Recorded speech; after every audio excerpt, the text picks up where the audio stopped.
and they only let me down when the show started. So, there you go. Those were the days. Moving from funny story to best and saddest story. Let me tell you, I want to mention two things that happened to me so you can understand. I mean, once with an artist, David Bowie, he played below an hour, and the only excuse was because there was not an audience enough in the hall. And I think this is sad and wrong. Another story, the bass player from The Cure, I remember it was Full House, he was feeling terribly bad, very, very bad. And I was in the dressing room when he said, Claudio, I can die on stage, but I will play. And he was on stage, all the show sit on a seat, and he played his show, and after the show, he immediately got an airplane and went to a hospital, and then they find out that he had a virus, and he was a few months in hospital. So, to a sample of an attitude. So give me some example like this, of bad and good and best experience, humanly. Holding up John Bonham of Led Zeppelin, who had taken elephant dope at a concert and was barely awake, and we just sat behind him and propped him up while he played. Have I had acts that have... No, I've actually been lucky, really. I've had artists that unfortunately have got sick and, you know, and occasionally cancelled. But again, everybody talks about crazy rock and roll people, but 99% of all rock and roll bands are professionals. They know that if they do a bad show on stage more than once, people aren't going to go and see them. And if they do a really bad show, people aren't going to book them. So as crazy as they are, and whatever madness they get up to, it's very rare that they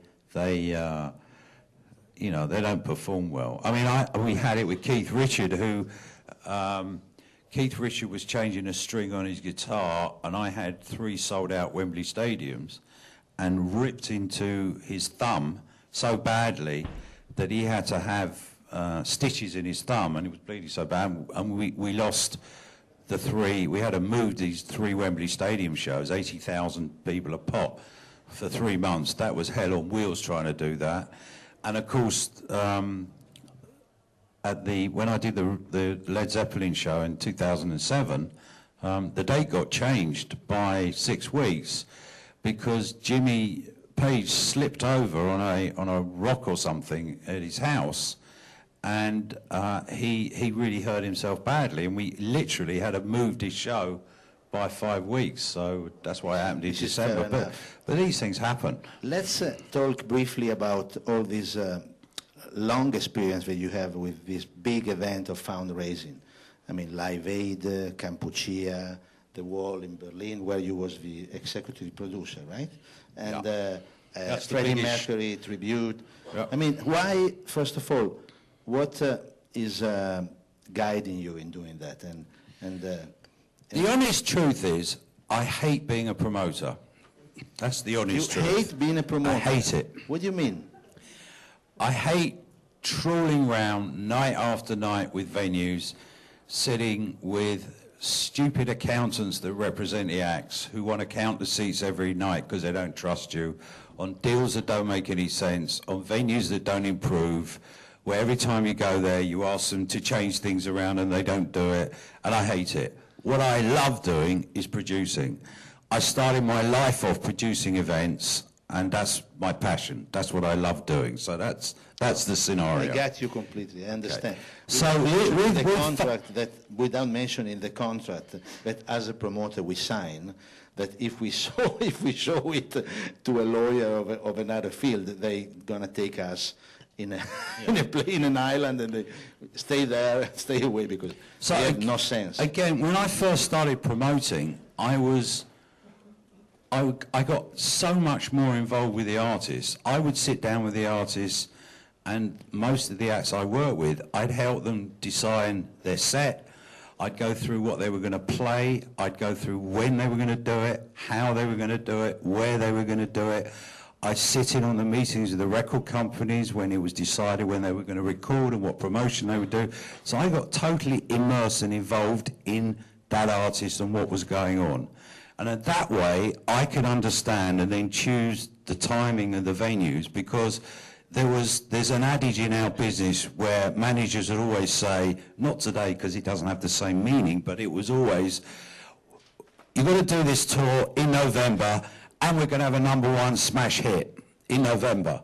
And you go, in October, and this is May before. And you go, okay, fine. And then come September, you then get a message, well, actually, we're not going to have a smash hit in October because we haven't finished a record, but we're still going to tour. And the whole thing was out of sync, and it was just used to drive us all nuts. So I used to get very much, when I was working with bands like Yes and Emerson, Lake and Palmer and Elton John and even David Bowie and Genesis, so we would get involved in all aspects of what was going on, and we would be part of their total touring package, which would be write, produce an album, give the time for the album to come out, and then tour and get that cycle correct. Today, you're a stop. You're a stopover on a tour. You have no involvement in what goes on.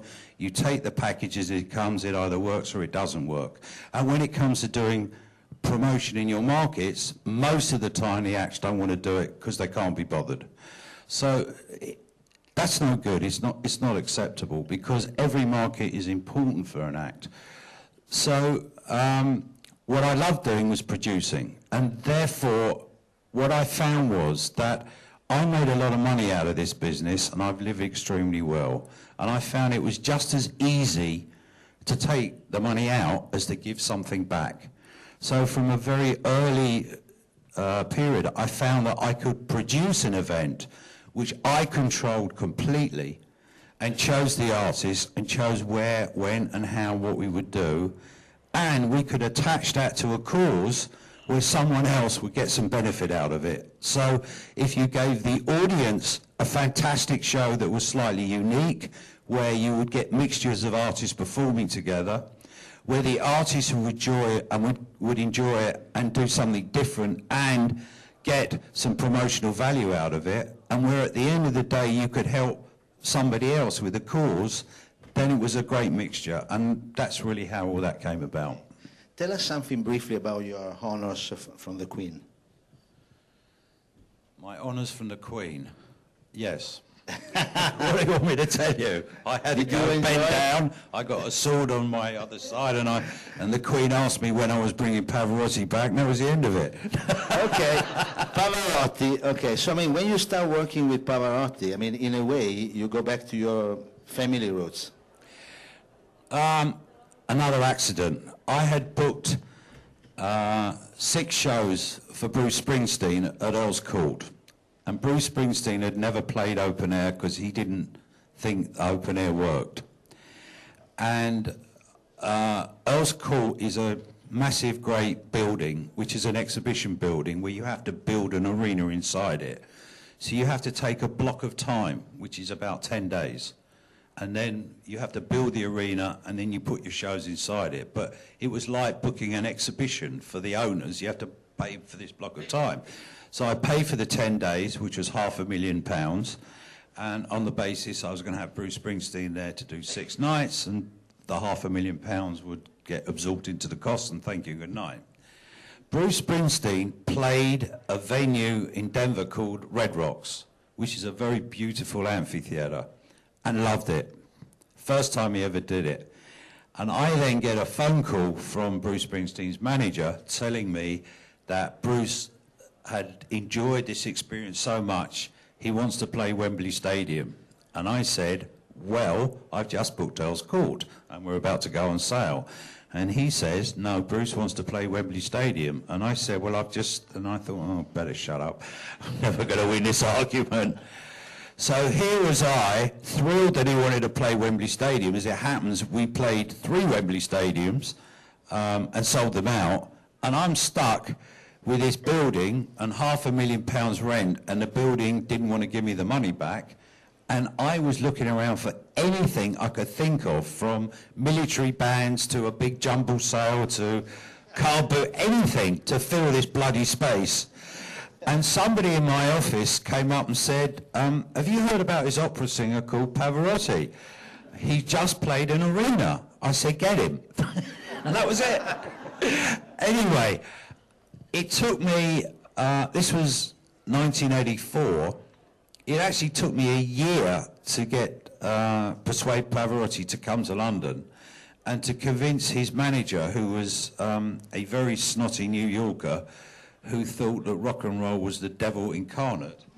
And, you know, what right did I have to even talk to him, let alone offer him the hundreds of thousands of pounds that I did that eventually persuaded him to come over.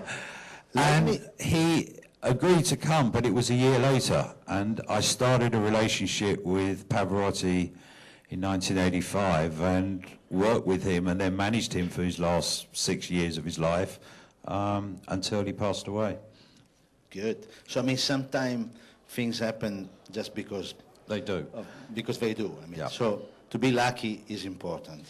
Luck and timing, being in the right time, in the right place at the right time with a bit of luck.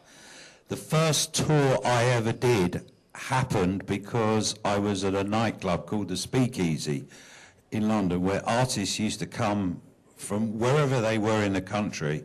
They would come down to the Speakeasy, and you would get, you know, Jimi Hendrix there, and Eric Burdon, and Eric Clapton, and Jeff Beck, and Manfred Mann, and this, that, and the other. All would turn up, and just, this was their club, and they'd hang out, and they'd all jam together, and Stevie Wonder would play, and so on and so forth, till 3, 4 in the morning.